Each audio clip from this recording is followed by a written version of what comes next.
দেখেন ভাই, সামুদ্রিক প্রাণী একটিকে পোষ মানিয়ে গিয়ে জেসিকা নামে এক মেয়েকে খেয়ে ফেলছে। এই সামুদ্রিক প্রাণীটাকে এত ভালোবাসতো, ছোট কোনো সময় থেকে তাকে খাওয়ান পোষাতো, পোষ মানাতো এবং এতই ভালোবাসতো যেটা আসলে বলার বাইরে। তাকে এই মাছটিতেই তাকে খেয়ে ফেলছে। এত ভালোবাসা যে আসলে পৃথিবীতে বিশ্বাস বলে এখন আর কিছু নেই। যে বিশ্বাস কাকে করবে বিশ্বাস?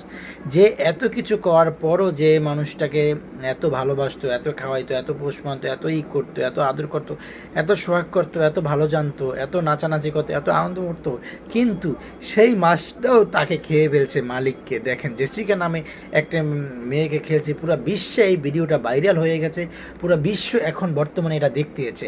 কিন্তু আমার কথা হচ্ছে, দেখেন, পৃথিবীতে বিশ্বাস বলে কিছু নেই, আগেও ছিল না, এখনও নেই। কাকে কে বিশ্বাস করবে? যে এই মাছটা এত বিশ্বাস করলো, এত ভালোবাসলো, এত যত্ন নিত, সেই মালিককেই সে মাছটিকে, সামুদ্রিক প্রাণী মাছটি, তাকে মালিককেই জেসিকা নামে এক যুবতী মেয়েকে খেয়ে ফেলে। চিন্তা করলে আসলে অবাক হয়ে যাবেন। তাই আমাদের উচিত যে আসলে পৃথিবীতে বিশ্বাস বলে কিছু নেই। দেখেন, ভিডিওটা দেখলে আসলে কি মর্মান্তিক, কি দুঃখজনক ঘটনা, আসলে খুবই কষ্ট লাগে আসলে।